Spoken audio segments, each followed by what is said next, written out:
It ain't nothing like a black man with a refined mind that's been invested in, that's been cultivated, that's been developed, that's well managed, that has the good seeds put into it daily, that's challenged. Ain't nothing more intriguing than a black man with a refined mind. Ain't nothing more charismatic than a black man with a refined mind. Ain't nothing more magnetic than a black man with a refined mind. When your mind is just touched so many places, it's just so capable to the point where like you might have went to an HBCU, but you out, and you meet a young lady who went to Wharton, and you can instantly respond to her. Oh, the only Ivy League founded by the Jewish. You can have that conversation. You understand conversationalism. You understand those type of things. You could meet a person who says, I'm a therapist. Oh, really? Yeah. I read up on. I really enjoy some of the philosophies and ideas of Carl Jung. When I look at my personality type, one of the things that I really had to learn, in my own, evolution is integration of my shadow. Because I was neurotic, and you can have a conversation with someone about that, even though that's not even your field of study. When you don't practice Hinduism, you don't do yoga, you don't even do that. You might be a Christian, but you could have a conversation with somebody. You could meet a brother who's with the Nation of Islam, and then you could speak to him. You could have a conversation with him about Elijah Muhammad, and maybe about how, he's really probably one of the first spiritual leaders to acknowledge UFOs and some of the beliefs systems of that. And you might even could go and touch on like Minister Farad, and you're not even a Muslim. And you could meet a woman who is into yoga or whatever, something like that, and you don't even go to yoga, but you could talk to her and say you're into yoga, and you could have a talk with her about Yogananda. You could recommend, you could buy a book for her. You could say, oh, you know what? I think you would like this book. It's the autobiography of a yogi, because your mind is so refined. You can preside over a challenge, something that someone is having, and you can identify and say, you know what, I noticed that you seem to be like a type of kinesthetic person, because I noticed some of the words that you use are usually like feeling based. So I think you should approach it like this. When you have surrendered and you search, you really have searched for wisdom like rubies and gold, and you really have submitted to God, and you really have, and ain't nothing like that. Ain't nothing touching that. When you have righteous aspirations that are so high, you're going for something so above just the minuscule, man, I'm out here doing this, having a good time, drink, smashes. No, you searching for a purpose so much higher than all the other stuff. That's an option. You can do that at will.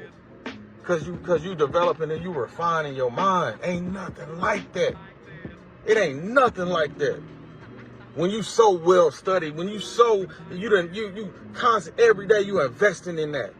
So when you talking to somebody, if it's a business situation, and you know the right words to use, and you can sense that this brother is really busy right now, and so I'm not gonna ask him to schedule a meeting. I'm gonna say, hey, I know you got a lot going on right now. Hey, I'd like to arrange a visit at a time convenient. You've already made the concessions and acknowledged the things that he's concerned about before they even had a chance to get it. And they're like, man, this is a sharp young man.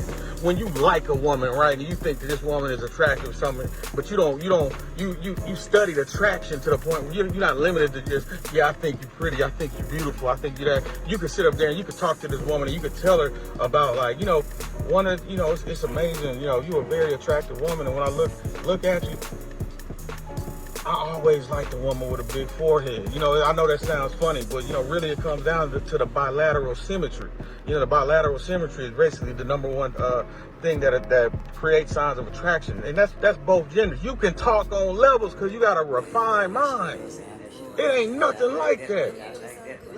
It ain't nothing touching a black man with a refined mind.